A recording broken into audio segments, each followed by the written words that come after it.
Olá, queridos amigos, sejam bem-vindos ao estudo sistematizado da doutrina espírita. Estamos aqui para estudar hoje a lei divina e sobre o bem e o mal. Mas antes disso eu pergunto, você já se inscreveu no nosso canal? Se inscreva, curta, comente, compartilhe os nossos vídeos. Porque no estudo de hoje nós vamos entender o que é a lei natural. A lei natural, que é a lei divina, como ela se faz presente em nossas vidas, como a sua lei foi dividida em 10 leis morais, qual a importância dessas leis, quais são essas leis e como nós podemos absorvê-las e vivenciá-las em nossa vida para vivermos melhor. E vamos entender sobre o bem e o mal, o que é o bem e o mal. Será que eu tenho condições, nós temos condições de sempre caminhar pelo bem? Por que o mal ainda se faz presente? Por que ele é importante para o nosso crescimento, para o nosso aprimoramento espiritual? Então vamos entender as nuances desses sentimentos que ainda habitam os nossos corações. E é por isso que eu convido você para esse estudo. Venha comigo então.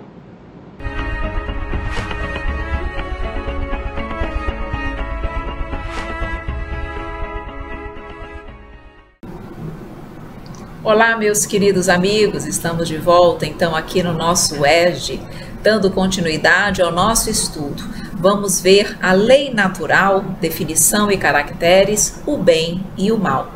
Essa temática já adentra nas leis morais, que esse tema terá continuidade no ESG 2, que nós vamos dar assim que nós finalizarmos o ESG 1. Então, nós estamos iniciando com a lei natural, vamos estudar um pouquinho dentro ainda do ESG 1 sobre a lei natural e também sobre a lei de adoração. E a partir da lei de liberdade, nós já vamos estudar na temática, no conteúdo programático do ESG 2. Então, hoje vamos, queridos amigos, realmente aprender um pouquinho mais sobre essa temática. Então vamos definir o que é lei natural, que é a lei divina, vamos entender exatamente como isso é, identificar as suas características fundamentais, classificar a lei natural segundo a codificação espírita, nós vamos entender quais são todas as leis morais, ok? Dentro dessa lei natural, que é a lei divina, na verdade, tudo é uma lei só, perfeito? Mas nós vamos estudar essas leis morais que foram didaticamente divididas para que nós pudéssemos melhor compreendê-las. Vamos então também conceituar o bem e o mal.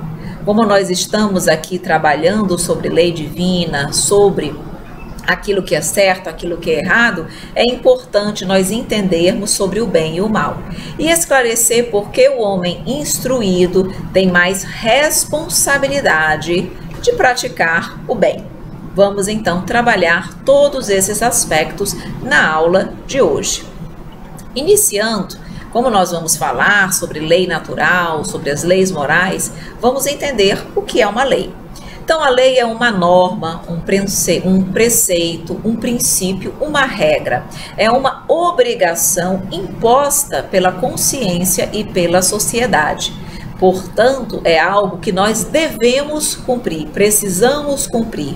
E se nós estamos trabalhando e vamos estudar sobre a lei divina, significa dizer que a lei divina precisa ser cumprida, queiramos ou não, gostemos dela ou não. Ela é uma lei que se faz presente para todo o universo, para toda a criação de Deus e, portanto, obrigatória a todos nós. Então, o nome já diz, é uma obrigação imposta pela consciência, pela sociedade, por Deus, que é o caso da lei natural. Do ponto de vista filosófico, é o princípio que deve guiar a ação humana com o fim de dotá-la de caráter moral. Percebam que importante é essa definição do ponto de vista filosófico. Guia a humanidade com o fim de dotá-la de caráter moral. E nós vamos estudar exatamente as leis morais, essa lei natural de Deus que nos conduz para o bem, para o amor, para a verdade, para a moralidade, para a aquisição dessa razão, dessa intelectualidade, desse entendimento acerca do que é o bem e o que é o mal. Então, a lei natural que nós estamos falando é a lei de Deus. Quando vocês ouvirem lei natural, é a lei de Deus, a única lei verdadeira e indispensável à felicidade do homem, porque ele indica o que fazer e o que não fazer, e ele só é infeliz quando dela se afasta. Portanto, se nós buscarmos vivenciar a lei de Deus em todos os seus aspectos, nós seremos felizes, porque só quando nos afastamos dela é que somos tristes, infelizes. E interessante que nós, movidos pela nossa imperfeição e materialidade excessiva, buscamos a felicidade exatamente longe das leis de Deus, longe da lei natural, quando só ela é capaz de me proporcionar a verdadeira felicidade. Então, reflitamos sobre o que fazemos, sobre os nossos objetivos, sobre os nossos interesses. Estão em conformidade com a lei natural? Em caso negativo, repensemos as nossas prioridades, caso nós desejemos verdadeiramente alcançar a felicidade. Aqui nós vamos, então, entender um pouquinho mais sobre a lei natural.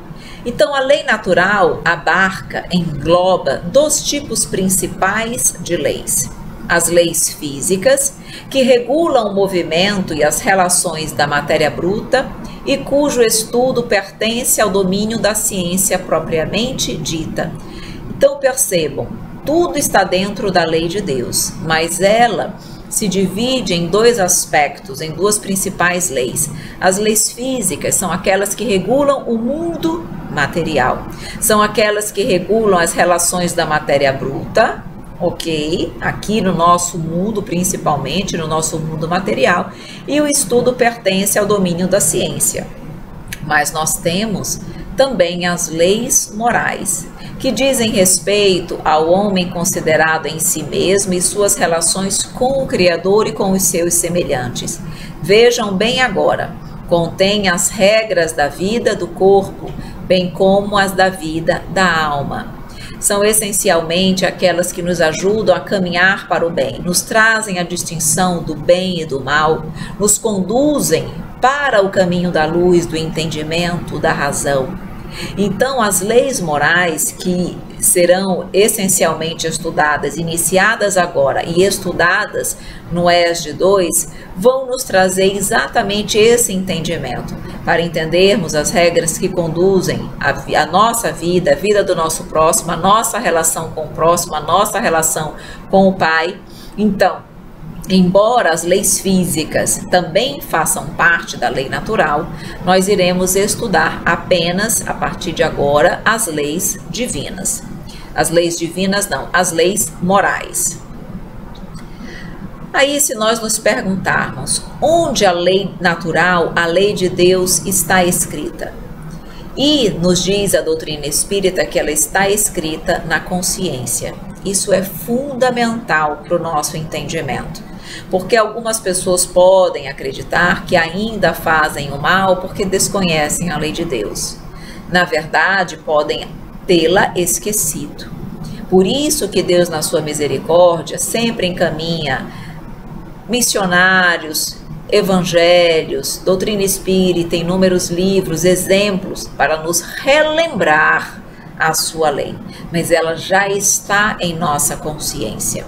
Nós já fomos criados com a lei de Deus em nossa consciência, com a centelha divina em nossos corações, de modo que, se nós ouvirmos a nossa consciência, nós sempre saberemos qual é o caminho do bem, qual é o caminho do mal, porque a lei de Deus não nos conduz para o mal, para o erro, e sim as nossas imperfeições. Isso acontece porque nós ainda queremos fazer, muitas vezes, atitudes em desconformidade com a lei de Deus para alcançar interesses imediatistas e olvidamos ou não queremos, de forma propositada, escutar a nossa consciência, mas ela está sempre lá nos dando a orientação correta.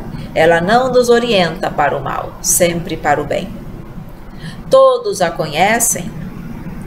Não, mas todos podem conhecê-la. Por que que nem todos a conhecem? Porque muitos a esqueceram. Embora ela esteja presente na nossa consciência, muitos de nós, como eu falei, procuram esquecer essa verdade. Mas Deus é tão misericordioso que Ele vai sempre trazer a sua lei a nós.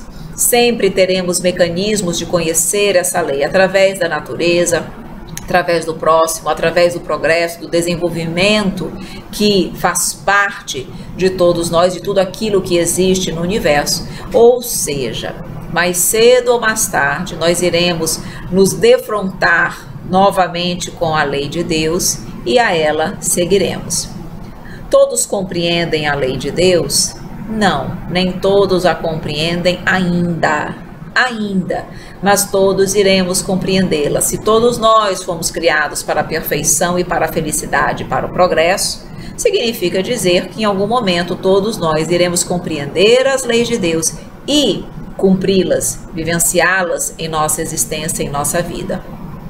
Um dia, então, todos a compreenderão, sim, e aí o progresso se efetuará.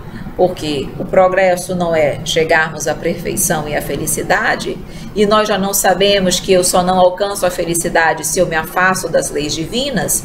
Então, a partir do momento que eu passar a vivenciá-la, conhecê-la, compreendê-la, eu alcançarei o progresso, serei feliz. Quais são então as leis morais? Já entendemos que a lei natural se divide em leis físicas e leis morais, mas vamos concentrar o nosso estudo a partir de agora nas leis morais. E a doutrina espírita, ela dividiu a lei natural, as leis morais, em 10 leis. Vejam bem, tudo isso de forma didática, para a nossa compreensão, para o nosso entendimento, mas a lei de Deus é uma só. Ok? Mas com essa divisão fica mais fácil para todos nós entendermos e realmente aplicá-las em nossas vidas. Então, as 10 leis morais são: lei de adoração, lei do trabalho, lei de reprodução, lei de conservação, lei de destruição, lei de sociedade, lei do progresso, lei de igualdade, lei de liberdade, lei de justiça, de amor e de caridade. Se vocês perceberem, a última, que está em vermelho, não é à toa que ela está destacada. É porque essa é a mais importante e ela reúne todas as outras leis.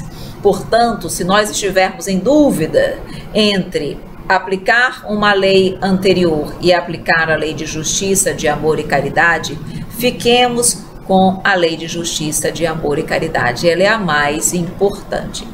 Então, aqui nós colocamos, ela é a mais importante porque resume todas as demais leis e possibilita ao homem avançar mais rapidamente na vida espiritual. Ao Espiritismo cabe desvendar as leis morais, que representam a conduta do homem frente a ele mesmo, ao próximo e ao mundo em que está inserido. Como nós vimos, a moralidade é exatamente isso. As leis morais nos trazem essa concepção, esse entendimento de como nós devemos nos portar para com Deus, para com o próximo e conosco também. Então, quando ele faz aqui, traz esse entendimento, mostra para nós a importância das leis morais e que através delas nós iremos nos conhecer muito mais e iremos entender de que modo nós devemos nos relacionar com o outro e com o Pai. Então, a lei natural refere-se tanto à lei física quanto à lei moral, já comentamos isso. Regula todos os acontecimentos no universo. A lei de Deus é completa, portanto, se aplica à moralidade e às partes, às questões físicas, naturais também da lei. São leis eternas, imutáveis, não estão sujeitas ao tempo nem à circunstância, embora tenham em si o elemento do progresso. Meus queridos, se a lei divina provém de Deus, Deus é eterno e perfeito, ele faria leis que não são eternas, imutáveis e perfeitas, sem necessidade de alteração? Claro que não, é incompatível com a natureza de Deus. O que acontece quando ele diz não estão sujeitas ao tempo nem às circunstâncias, mas tenham em si o elemento do progresso, significa dizer essencialmente que o homem, à medida que ele progride, à medida que ele cresce, ele compreende melhor a lei de Deus. Ele entende como ela se faz presente, como ela se aplica, como tudo acontece no universo. Então, o progresso que está presente na natureza e na criatura não faz com que a lei divina se modifique. A lei de Deus é uma só. É a mesma quando a terra foi criada e é a mesma agora. Só que o nosso entendimento em relação à lei de Deus não mudou? Com certeza, por conta do progresso que nós alcançamos hoje. E certamente o nosso entendimento no amanhã será ainda melhor, porque estamos evoluindo. Mas a lei de Deus, ela não muda, ela é eterna, ela é uma só. Todos nós intuímos mais ou menos claramente um tipo ideal de homem perfeito, que encarna em si num grau esplêndido todas as virtudes, sem jaças de defeitos. E esse homem, essa criatura, esse ser, essa inteligência é Jesus, mostrando para nós o nosso futuro. Nós estamos progredindo. E nós um dia sairemos da animalidade, da imperfeição que ainda temos e chegaremos à condição de Jesus, porque fomos criados simples e ignorantes, sem conhecimento, mas com aptidões para o bem ou para o mal, e destinados à perfeição e à felicidade. Então, como é bom nós termos tido a presença de Jesus em nossas vidas para nos ensinar e para nos mostrar o que nós iremos ser um dia. Para isso, precisamos nos esforçar, precisamos crescer, precisamos realmente trabalhar o nosso coração para essa evolução. Mas esse progresso, ele é inquestionável, ele estará sempre conosco, ele está presente em todo o universo. Uma dessas intuições que nos fala, então, aqui é fazer o bem e evitar o mal. Isso é uma intuição, esse é um conhecimento que já existe em nosso coração. A lei de Deus não está presente na nossa consciência, não está gravada em nossa consciência. A lei de Deus nos conduz sempre para o bem. O mal não provém de Deus, provém do homem. Deus nos criou para a perfeição e felicidade, e para a bondade, para o amor. Então, o que é que na verdade existe presente no meu coração? O que é que eu posso intuir a todo momento? O bem. E é exatamente essa intuição que me guia, é exatamente essa intuição que fala a minha consciência para não fazer uma determinada atitude ou um procedimento que eu sei, que eu sinto que é inadequado. Então, mesmo que eu seja um homem ainda mais primitivo, que o conhecimento da moralidade, a minha intelectualidade ainda esteja mais incipiente, não tenha dúvidas que mesmo dentro daquela limitação que eu estou vivendo em função do pouco progresso ainda desenvolvido, mas mesmo dentro daquela condição eu tenho essa intuição que já me conduz para o bem.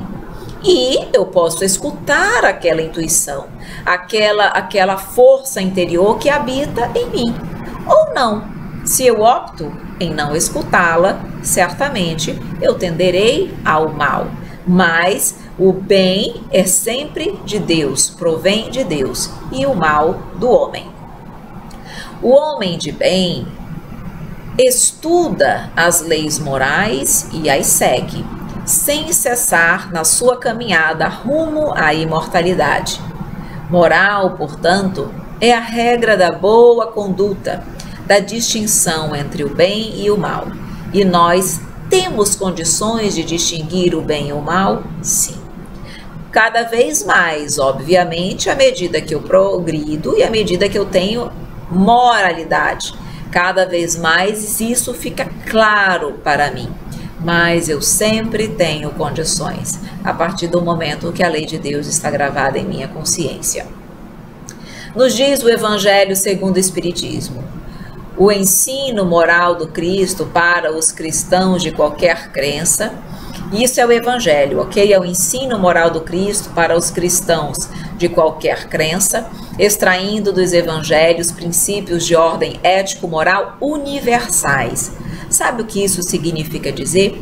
que o que consta do Evangelho segundo o Espiritismo não é apenas para os espíritas, mas para todos, porque ele tirou exatamente as mensagens do que ele chama aqui, que é o Código Moral do Cristo. As mensagens que conduzem a criatura para o bem, esteja ela na religião que estiver. As orientações do Evangelho segundo o Espiritismo são para todos nós, porque é a parte moral da doutrina do Cristo, a parte inquestionável, a parte que não há contradição, porque a moral do Cristo ela é unânime, ela sempre leva a criatura para o bem. E é exatamente em cima dessas ideias, desses evangelhos, dessa moral, que a terceira obra da codificação nos fala e nos ensina. Vamos adentrar no bem e no mal, entender melhor o que é o bem e o que é o mal, como isso funciona, como esses sentimentos funcionam dentro de nós e como nós podemos agir diante deles para que possamos fazer de fato o que é o certo. Então, para se distinguir o bem do mal, basta lembrar que o bem é tudo que está de acordo com a lei de Deus e o mal é tudo que dela se afasta. Ora, se a lei de Deus está gravada na nossa consciência e se o bem é tudo que está em conformidade com a lei de Deus, por via de consequência, chegamos à conclusão que bastaria eu ouvir a minha consciência, eu prestar atenção ao que diz a minha consciência para eu não errar, para eu não praticar o mal. Acontece que nós muitas vezes fazemos exatamente o inverso. Preferimos ouvir os nossos instintos inferiores e esquecer o que a consciência, sempre de forma cuidadosa, inteligente, nos fala. Quanto mais nos predispusermos a praticar o bem, mais livre estaremos. A prática do mal torna-nos escravos dos próprios vícios. Isso é verdade, porque o vício nos aprisiona. Enquanto eu estou apegada àquele vício, presa àquele vício, eu não vivo verdadeiramente, eu não sou livre verdadeiramente. Eu posso dizer que eu sou livre porque eu tenho a capacidade de me locomover para onde eu quero. Mas e o meu coração está livre? O meu ser está livre? O meu espírito está livre? O que é que habita a minha mente o tempo todo? Aquele vício, a vontade de ter determinada coisa, de possuir determinada coisa, de usufruir de determinada coisa? Então eu estou com a minha mente aprisionada. E eu vou ficar assim até que eu me predisponha a fazer o bem, até que eu me predisponha a aplicar a lei de Deus, a vivenciar a lei natural de Deus. A partir do momento que a lei de Deus, as leis morais, fizerem parte de mim, do meu ser, aí podem ter certeza que nós realmente estaremos caminhando para o bem. Então, embora a sociedade nem sempre puna os culpados, a lei moral é um juiz implacável, pois está no centro de nossa consciência. Então, determinadas atitudes podem até pela sociedade que nós habitamos serem consideradas normais, mas para a nossa consciência não é. E como saber se uma determinada atitude é correta? Em determinadas situações eu posso ficar em dúvida. E aí? O que fazer? Muito simples. Está lá também no livro dos Espíritos, Santo Agostinho nos diz: conhece-te a ti mesmo. Repensa, reflete sobre as tuas atitudes e pergunta a ti mesma: tu gostarias que o outro fizesse contigo o que tu agora fazes ou pensas em fazer? Tu gostarias que o outro pensasse o que agora tu pensas dele? Tu gostarias que o outro falasse o que agora tu falas? Nós, com certeza, se fizermos esses questionamentos, nós teremos a resposta adequada, porque nós nunca queremos o mal para nós. Então, se diante daquele questionamento a minha resposta for positiva, o que eu quero fazer é bom, é o bem. Caso contrário, não faça, reflita, pondere. E ainda, caso eu tenha dúvidas, mesmo fazendo essas perguntas que praticamente não deixam dúvidas, pergunte: o que Jesus faria se ele estivesse nessa situação? Será que ele faria a mesma coisa que eu pretendo fazer, ou falar, ou pensar? Se a nossa resposta for positiva, é porque é uma atitude boa. Façamos. Caso contrário, não façamos. Porque nós sabemos que Jesus não faria nada para prejudicar o outro. Então, mais uma vez, essas respostas refletem o quê? O conhecimento, a lei de Deus que está gravada em nossa consciência. Quando o homem, então, toma consciência do mal e começa a ver que poderia agir de forma diferente, aí começa o homem novo, ou seja, aquele homem velho, repleto de vícios, de sombras, de imperfeições, começa a desaparecer para o nascimento de um homem novo, um homem que tem o bem dentro de si, que aplica esse bem na sua relação para com o próximo, para com Deus e para consigo mesmo, e que, portanto, vive, respeita, cumpre a lei de Deus. Tendo como referência o próprio ser humano, Jesus vos disse: vede o que gostaríeis que vos fizessem ou não vos fizessem. Tudo se resume nisso, não vos enganareis, que foi o que eu já disse há pouco. Reflitamos sempre sobre aquilo que gostaríamos que fizessem para conosco. Não tem errada. A origem dos males, portanto, está no próprio homem, não no Pai, que, induzido pelo orgulho, egoísmo, ambição, cupidez e seus excessos em tudo, infringe a lei do amor, um dos pilares da lei divina. A origem dos males está em nós, no homem, no homem ser imperfeito. Busquemos Deus e a sua perfeição e a sua bondade, e jamais sofreremos novamente, passaremos por dores, lágrimas, angústias. Isso tudo ainda é reflexo da busca equivocada da felicidade, da busca equivocada dos prazeres, na verdade, dessa busca incessante pelo mundo material, por Mamon, quando, na verdade, nós teríamos que buscar o mundo espiritual, Deus, que, de fato, pode nos trazer a felicidade. Enquanto estivermos buscando em Mamon, no mundo material, jamais encontraremos a felicidade, mas dor e sofrimento, muito, ok? Envolvidos nesses sentimentos inferiores, produzem guerras, calamidades, dissensões, injustiças, enfermidades, entre outros males que afligem a humanidade. Mais uma vez mostrando que tudo isso é um reflexo daqueles sentimentos que nós já comentamos: orgulho, egoísmo, ambição, cupidez, tudo que nos distancia de Deus. Muitas vezes não conseguimos agir segundo a moral do Cristo, que nos recomenda amar ao próximo como a si mesmo. Ao contrário, praticamos ações impregnadas de interesses próprios.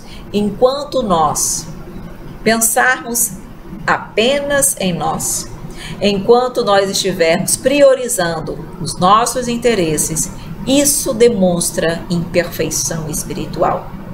Porque quem é perfeito não pensa apenas em si. Na verdade, quem já é perfeito pensa essencialmente no outro, porque a felicidade do outro é a sua também. Então, quanto mais egoísta eu sou, menos perfeito, menos caridoso, menos amoroso, menos próximo de Deus eu estarei. Incontestavelmente, muitos séculos antes da vinda do Cristo, já era ensinada ao mundo a regra áurea, trazida por embaixadores de sua sabedoria e misericórdia. Qual é a regra áurea, meus amores? Senão o amor. Mostra que Deus é tão misericordioso que Ele permitiu que nós, mesmo antes de conhecermos o Mestre Jesus, já tivéssemos a oportunidade de conhecer sobre a lei do amor. E nós vamos ver aqui, por exemplo, os gregos. Olhem o que os gregos já diziam: não façais ao próximo o que não desejais receber dele. Não é a lei do amor, lei que Jesus veio nos ensinar? Recomendavam os egípcios: deixai passar aquele que fez aos outros o que desejava para si. Os hebreus diziam: o que não quiserdes para vós, não desejeis para o próximo.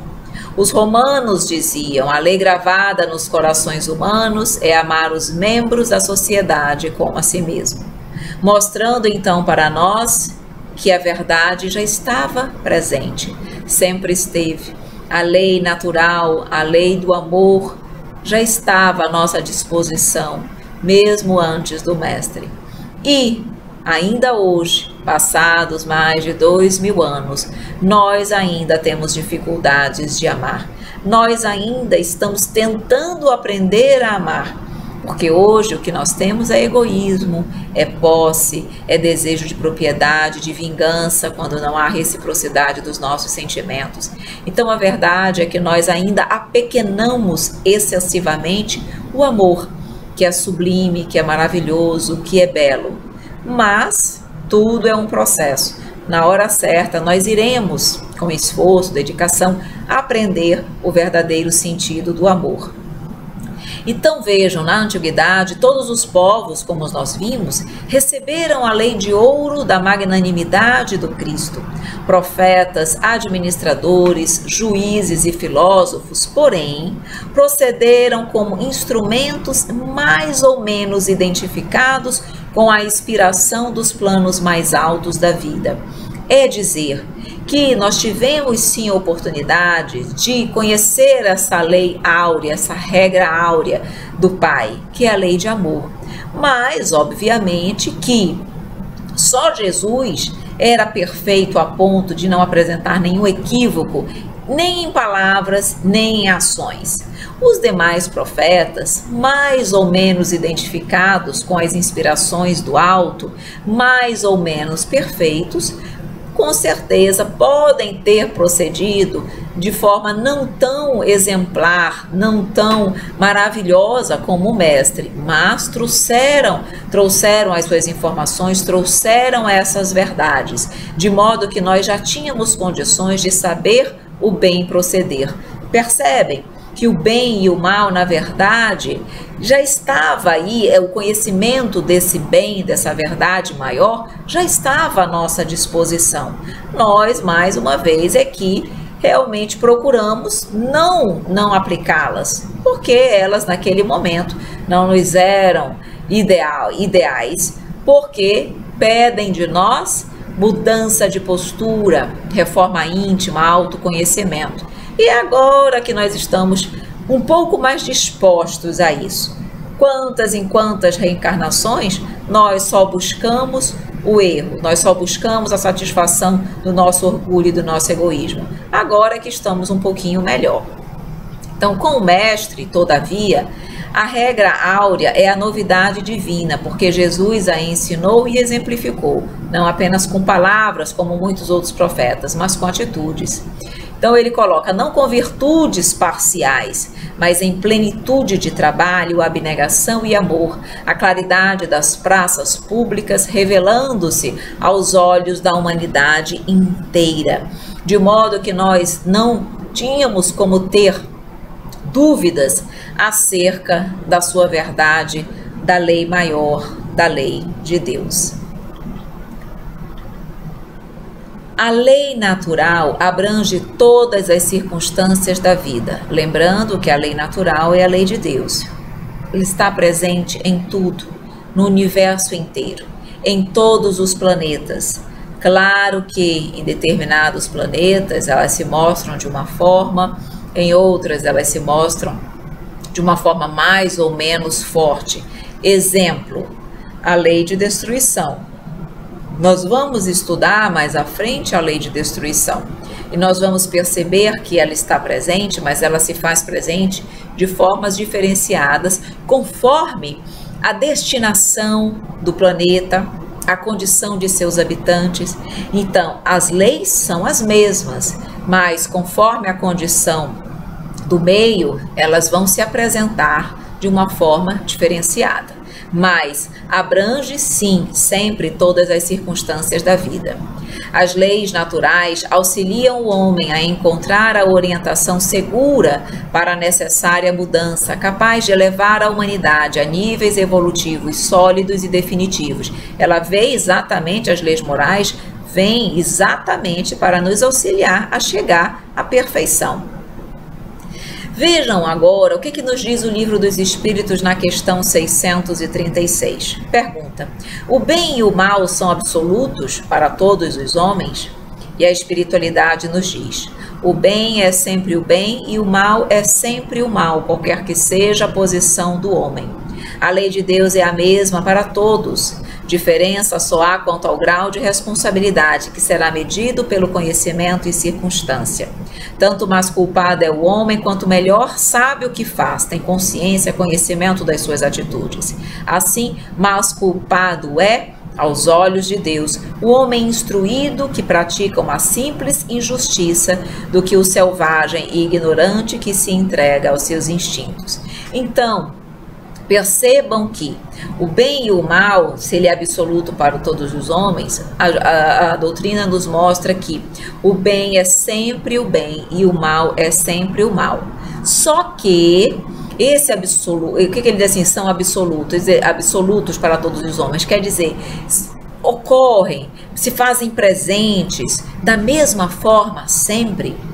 Claro que não. Todos nós, embora tenhamos a necessidade de vivenciar, de ter de alguma forma o mal ao nosso redor, para que possamos aprender o bem, porque nós, pela nossa imperfeição, só conseguimos valorizar o bem quando nós percebemos o mal. Nós só conseguimos valorizar a luz quando nós vivenciamos ou presenciamos as sombras. Nós só conseguimos dar valor à alegria quando a tristeza nos chega.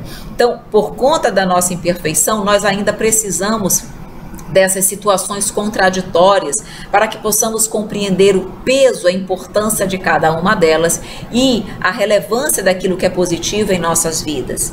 Então ele está dizendo que, embora nós tenhamos essa necessidade ainda, o bem é sempre o bem e o mal é sempre o mal. E, conforme o grau de entendimento, de conhecimento, de consciência que eu tenha, eu terei maior ou menor responsabilidade em função dos atos praticados. Razão pela qual um selvagem pode praticar um ato aparentemente mais grave do que um homem civilizado. Mas, se o selvagem não tem entendimento, ele vai ser bem menos penalizado, responsabilizado perante a justiça divina do que uma pessoa que tem o entendimento e pratica uma simples infração. Então, queridos amigos, o bem e o mal estão presentes em nossas vidas, mas chegará um momento em que não precisaremos do mal. Chegará um momento em que a nossa vida será sempre de plenitude, de amor, de paz, de alegria, onde o bem preponderará em todos os momentos da nossa vida. O mal ainda é necessário para nós hoje, mas eu não preciso ser a causadora daquele mal. Eu preciso ainda vivenciar as provas, as lutas, as dificuldades, ver a maldade do mundo para que eu possa querer ser uma boa pessoa. Mas eu não preciso ser aquela que causa o mal. Eu não preciso ser aquela que causa as injustiças. É como nos diz o mestre, que os escândalos ainda são necessários, mas ai daqueles por quem venha o escândalo. É a mesma coisa. À medida que os seres humanos evoluem, quer moralmente, quer intelectualmente, compreendem melhor a lei natural e passam a reformular antigos conceitos, se aprimorando sempre. Para isso, no entanto, faz-se necessárias numerosas existências corporais, até que cheguem à categoria de espíritos superiores ou à categoria de espíritos puros, quando reunirão os conhecimentos indispensáveis a esse mistério. Nós vamos evoluir, certo? À medida que vamos evoluindo, vamos cumprindo melhor, compreendendo melhor a lei de Deus, a lei natural. Só que eu não consigo evoluir em uma única reencarnação. E é por isso que eu preciso das experiências reencarnatórias, para que em cada uma delas eu adquira um pouquinho mais de entendimento, de conhecimento da lei natural, e com isso chegue um dia à condição de espírito perfeito, de espírito puro, como ele diz, quando reunirão os conhecimentos indispensáveis a esse mistério, a essa vivência real do bem, do amor e da verdade. Chegaremos lá, sim, em uma única reencarnação? Não. Razão pela qual a reencarnação demonstra a justiça divina, porque ela oportuniza a nós alcançarmos a nossa meta maior. Com o progresso intelectual verificado nos últimos tempos, ocorreu um distanciamento pronunciado entre a ciência e a religião, coisa que não deveria se dar, porque ambas são expressões da lei natural, a que todos nós estamos submetidos. E a doutrina espírita, ela vem exatamente nos ensinar isso, mostrar que religião e ciência andam lado a lado, tem que ser assim. Tudo que nos diz a doutrina dos espíritos, tudo que ainda não foi demonstrado pela ciência, será. Por quê? Porque a ciência tem que caminhar ao lado da religião, não são coisas distintas. Embora como ele coloca aqui, durante os últimos tempos tenha ocorrido esse distanciamento, a doutrina espírita vem exatamente aproximar ciência, filosofia e religião, mantendo aí um tripé inafastável.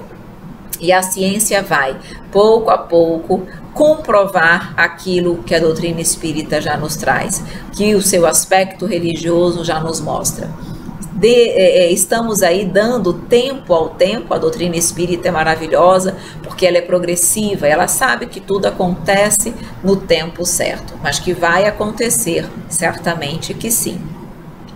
Quanto mais o homem desenvolve suas faculdades intelectuais e aprimora suas percepções espirituais, tanto mais ele se vai inteirando de que o mundo físico, esfera de ação da ciência, e a ordem moral, objeto especulativo da religião, guardam íntimas e profundas relações. Tudo faz parte da lei natural, da lei de Deus.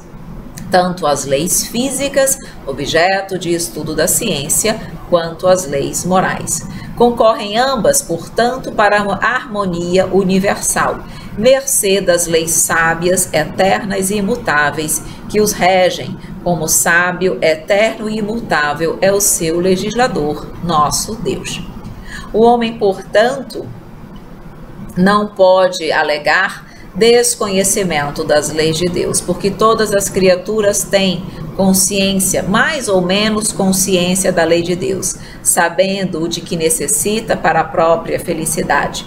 Os desmandos a que se entrega, os abusos que perpetra, os excessos a que se expõe, não lhe permitirão tranquilizar-se, porque inscrita na consciência, aquela lei superior a seu turno, no momento justo, convocará o infrator ao reajuste de que ninguém se furta. Mais cedo ou mais tarde, o enfrentamento, o despertar virá. E aí não há para onde fugir. Nós somos filhos de Deus, obra-prima da criação. Então, querermos ficar cego a esse conhecimento, a essa lei de Deus, não é possível. Podemos até postergar esse enfrentamento, mas ele se dará, com certeza. Deus confiou a certos homens a missão de revelar a sua lei. Em todos os tempos, houve homens que receberam essa missão. São espíritos superiores, encarnados com o objetivo de fazer a humanidade progredir. Mostrando aí, mais uma vez, a misericórdia divina que nunca abandona seus filhos. Nós nunca estaremos sozinhos, nem na época em que éramos espíritos mais primitivos, nem agora. Deus sempre manda missionários condizentes, obviamente, com o momento e a condição da humanidade naquele determinado momento, mas sempre nos envia esses corações queridos para nos auxiliarem no caminhar, no progresso, além do maior exemplo de todos, que foi o Mestre Jesus. Então, aí alguns exemplos desses corações, desses espíritos iluminados que vieram, que estiveram conosco aqui para nos ajudarem a crescer. Em termos de aprendizado espiritual, compreendemos que o entendimento das leis divinas passam por 3 períodos fundamentais: Moisés, que abriu o caminho, Jesus, que continuou a obra, e o Espiritismo, que a concluirá. São o que nós chamamos as revelações divinas. Tivemos 3 revelações divinas. A primeira, o Decálogo, os 10 mandamentos que vieram com Moisés. A segunda revelação é a moral do Evangelho, trazida, personificada em Jesus. E a terceira revelação, o conhecimento que nos traz a doutrina espírita. Então, a terceira revelação é o Espiritismo, que ela não é personificada em Allan Kardec, numa pessoa. Ela não é, ela é coletiva, ela não é personificada em ninguém. Perfeito? O ponto mais alto, mais importante da lei divina que Jesus nos revelou foi: amarás ao Senhor teu Deus de todo o teu coração, de toda a tua alma e de todo o teu espírito. Esse é o maior e o primeiro mandamento. O segundo é semelhante a esse: amarás o teu próximo como a ti mesmo. Desses 2 mandamentos dependem toda a lei e os profetas. Portanto, o ponto mais alto da lei divina é o amor. É o amor sempre. O amor é sempre, queridos amigos, a cura, o remédio para todos os males. Quem ama tem saúde, quem ama é alegre, quem ama é caridoso, quem ama sabe o significado, o valor da felicidade. Procuremos aprender a amar. Amemos, que tudo, na verdade, será melhor e mais feliz em nossas vidas.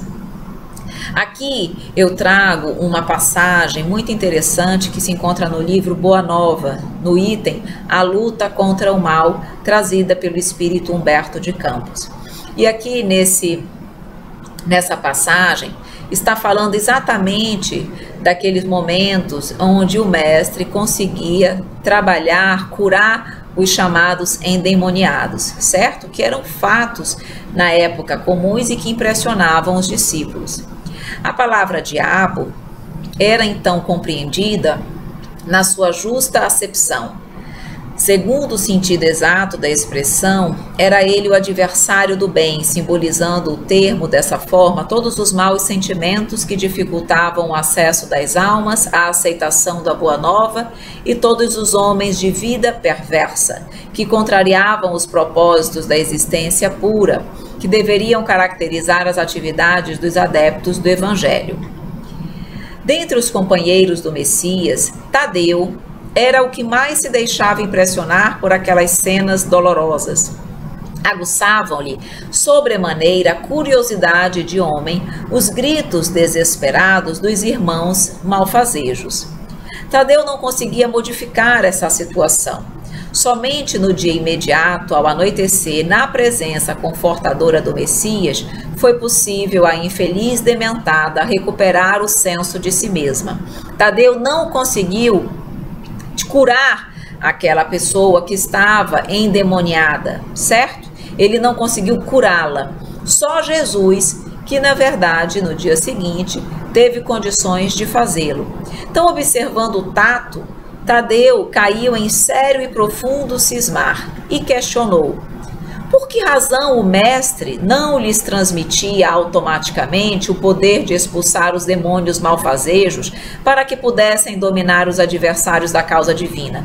Por que Jesus não transmitia aos apóstolos o mesmo poder, a mesma faculdade de expulsar os demônios, para que eles pudessem logo resolver o problema sem precisar da presença do mestre? E, se era tão fácil a Jesus a cura integral desses endemoniados, por que motivo não provocava ele, de vez, a aproximação geral de todos os inimigos da luz, a fim de que, pela sua autoridade, fossem definitivamente convertidos ao reino de Deus? Então ele se perguntou: por que Jesus não reúne logo todos esses endemoniados e cura todos de uma única vez? Então esses questionamentos Tadeu tinha. E vamos agora entender os porquês, as razões que o Mestre Jesus traz a Tadeu. Então, numa noite, após indagar humildemente, responde o Mestre Jesus: Toda a criação é de Deus. Os que vestem a túnica do mal envergarão um dia a da redenção pelo bem. Então aqui ele já estava dizendo que todos somos filhos de Deus e que mesmo esses endemoniados, eles o são de forma temporária. Mesmo esses que estão envergando a túnica do mal, um dia vão envergar a do bem. São todos filhos de Deus. Então eles não devem ser exterminados da humanidade, da existência. Eles têm que ser amados para que eles possam um dia estarem no caminho do bem, do amor, da verdade, de tudo aquilo que nos aproxima do Pai e que é a nossa verdadeira destinação. Além disso, o mestre diz, construir é sempre melhor. Então ele não estava ali para atacar, para destruir, como se fossem esses adversários do bem, fossem aqueles que precisavam ser exterminados. Não. Construir sempre, para que eles também possam, no amanhã, estarem felizes, serem felizes. Jesus amava todas as criaturas, ama todas as criaturas, mesmo as que ainda envergam a túnica do mal. Olhem o que ele diz agora para Tadeu. Capacita-te de que ninguém pode dar a outrem aquilo que ainda não possua no coração. Tadeu não conseguia curar os endemoniados porque ele ainda não tinha o sentimento pleno do amor em seu coração. Jesus tinha, por isso Jesus curava. Por isso que nós precisamos trabalhar o amor, porque o amor tudo cura, tudo transforma, tudo modifica. Então ele diz, capacita-te, aprende, compreende, cresce, que quando tu tiveres em teu coração as verdades do amor pleno, tu conseguirás também dar ao outro isso, portanto curar. Trabalha sem cessar pela tua grande vitória, porque a nossa luta não é contra o outro, queridos amigos, a nossa luta é sempre conosco. O meu adversário é eu mesma. Zela por ti e ama teu próximo, sem olvidares que Deus cuida de todos. Deus jamais desampara seus filhos. Portanto, não basta ensinar o caminho da verdade e do bem aos espíritos perturbados e malfazejos. Indispensável era que edificasse cada um a fortaleza luminosa e sagrada do reino de Deus dentro de si mesmo. Nós precisamos, portanto, queridos amigos, edificar essa fortaleza, esse amor dentro dos nossos corações. Mais amor em nossas vidas, no nosso olhar que ainda é muito de julgamento, de crítica, que sejamos mais amorosos, mais complacentes, mais indulgentes, mais humildes para com o outro. Então, o que fazer para transformar tempestades do mal em atitudes do bem? O que eu posso fazer para melhorar a minha vida, a minha condição? Vigilância sobre os meus pensamentos, vigiar os meus pensamentos sempre. Orai e vigiai. Quando os pensamentos ruins chegarem, por favor, não vamos acolhê-los em nosso coração. Vamos rechaçá-los e vamos procurar deixar em nós os bons sentimentos. Oração sincera, orar e vigiar sempre, todo momento, todos os dias. Isso é uma segurança para a minha vida, para mim mesma. Prática do bem e da caridade. Fora da caridade não há salvação. O bem está no amor e o amor se pratica através da caridade. Não à fofoca e à maledicência. Não aos vícios ou às drogas. Não ao ódio ou à raiva.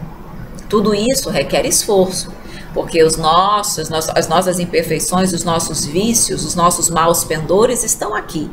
A questão toda é, eu vou deixá-los preponderar sobre aquilo que eu quero para a minha vida, para o meu amanhã, para a minha felicidade? Não podemos. Correção imediata de qualquer erro cometido. Luta contra as injustiças. Pensamento constante no bem. Evolução a cada dia. Precisamos trabalhar esses procedimentos, esses pensamentos, precisamos trabalhar isso dentro de nós, para que as tempestades do mal se transformem em bem, em atitudes benéficas para nós e para o próximo. Portanto, o mal, queridos amigos, é a ausência do bem. Como o frio é a ausência do calor, um é negativo do outro. Onde não existe o bem, forçosamente existe o mal. Não praticar o mal já é um princípio do bem. Deus somente quer o bem, só do homem procede o mal. O bem é de Deus, o mal do homem. Se na criação houvesse um ser preposto ao mal, ninguém o poderia evitar. Por quê? Porque ele teria sido criado para o mal. E Deus não cria nada para o mal. Sim, para a perfeição e a felicidade, para o bem e para o amor. Mais uma vez, então, é a informação de que isso só pode proceder do homem. O bem é o único determinismo divino dentro do universo, determinismo que absorve todas as ações humanas para as assinalar com o sinete da fraternidade, da experiência e do amor. Então, a única certeza, determinismo que nós temos no universo é o bem, é a felicidade, é o amor, certo? Então, há determinismo divino? Sim, o bem que habitará um dia em todos os nossos corações. Agora, meus queridos amigos, eu vou fazer um testezinho com vocês, tá? Um teste de autoconhecimento trazida por Gerson Simões Monteiro. Esse teste tem na internet, vocês acham ele fácil. Então, nesse momento, peguem o celular de vocês, peguem uma caneta, peguem um papel, deem um pause rapidinho aqui no nosso vídeo. Peguem isso para que vocês possam fazer. É importante. E façam esse teste agora, mas de tempos em tempos, façam novamente, para que vocês possam avaliar a evolução de vocês. Então, nós vamos fazer algumas perguntas, vocês vão simplesmente marcar sim, um S, quando a resposta de vocês for sim para a pergunta. Vão colocar um N para não e vão colocar um X para mais ou menos, quando for o caso. Mas respondam de forma verdadeira, tá? Porque para que nós possamos realmente saber se nós estamos melhorando ou não nas nossas atitudes, no nosso bem, no nosso mal, em nossas vidas, tá? Então vamos lá. Primeira pergunta. Você perdoa sempre as ofensas recebidas? Se sim, sim. Se não, não. Mais ou menos, coloquem o X. Procura não falar mal dos outros? Você verdadeiramente procura não falar mal dos outros? Ou quando você tem oportunidade, fala? Tem paciência para ficar numa fila? Quando você está numa fila, quando você está numa fila, qual a sua sensação? Qual o seu proceder? Como você se sente? Mesmo que você não fale, como está o seu coração nesse momento? Reflita e responda. Sente arrependimento quando faz algo errado? Se sim, marque sim. Se não, não. Se às vezes, X. Você se arrepende? Você reflete sobre as suas atitudes? É incapaz de falar palavrão? Você fala palavrão? Você se sente incapaz de falar quando você só de ouvir isso já lhe incomoda? Você fala com tranquilidade? Isso é algo que te incomoda ou não? Consegue não guardar ressentimentos? Você é uma pessoa que se magoa e que guarda mágoa em seu coração? Evita dramatizar suas doenças? Você é aquele tipo de pessoa que gosta de se colocar na condição de vítima, como se todo mundo estivesse contra você, como se Deus não te amasse e você se sentisse esquecido pela justiça divina? Você age assim? Ou você evita dramatizar suas doenças, suas dificuldades, suas dores? Como você procede? Frequentemente usa de fraqueza exagerada? Se coloca na posição exagerada de vítima, de enfraquecimento diante do mundo? Procura não gastar mais do que dispõe? Você é uma pessoa que gasta muito ou você procura não gastar excessivamente? Você procura realmente utilizar os seus bens de forma equilibrada e dosada? Se eu não gasto mais do que eu disponho, eu sou uma pessoa equilibrada. Então coloque aí sim. Se você não é, não. Se você às vezes é, X. Você visita seus parentes ou amigos enfermos? Pense, reflita, sim, não ou às vezes. Jamais fica feliz com o fracasso do inimigo? Não tem aquelas pessoas que, por não serem felizes, gostam de ver a fraqueza, a infelicidade do outro, como se isso diminuísse a sua? Você fica feliz em algum momento com o fracasso, com as dificuldades do outro, daquele que você não gosta, do seu inimigo, daquelas pessoas que você não tem tanta afinidade, não gosta muito? Isso acontece com você? Reflita. Evita queixar-se sistematicamente de tudo e de todos? Você é uma pessoa que está sempre reclamando, sempre achando defeitos nas coisas, em tudo, com mania de perfeição, embora a perfeição nesse mundo e principalmente conosco seja muito difícil? Então, você se queixa normalmente de tudo e de todos? Você ajuda o próximo sem esperar recompensa? Ou você ainda ajuda buscando algum tipo de recompensa? Seja material, seja espiritual, seja emocional, enfim. Você ainda faz aos outros, ajuda esperando retribuição, ou você já faz pelo simples ato de ajudar? Você é capaz de repetir com paciência mais de 5 vezes a mesma resposta quando a outra pessoa não entende? Ou você já se impacienta e já se irrita? Trata seus familiares como trata as suas visitas? Com o mesmo respeito, com o mesmo amor, com a mesma caridade, com o mesmo entendimento? Como você trata seus familiares? Igual você trata as suas visitas? Consegue vencer sempre o seu mau humor? Quando o mau humor lhe toma, você consegue vencer? Você consegue preponderar a vontade de ficar bem e em paz ao mau humor que quer chegar ao seu coração? Você nunca faz amizade por interesse? Como é que você tem feito as suas amizades ou procurado fazê-las? Com um pensamento, um interesse por trás? Ou pelo simples desejo de fazer uma amizade? Você gosta de receber elogios? E de receber críticas? Você também gosta? Você procura fazer planos e busca realizá-los? Você consegue dominar o seu medo mantendo a confiança? Como é que você se porta diante do medo, do temor que aparece, que surge na sua vida? Você procura falar menos e ouvir mais os outros? Ou você é aquele tipo de pessoa que muito quer falar e pouco escutar? Não condena o próximo antes de apurar se ele é culpado? Você não condena o próximo antes de apurar, de entender o que aconteceu? Ou você já é aquele tipo de pessoa que se precipita nos julgamentos e nas condenações realizadas?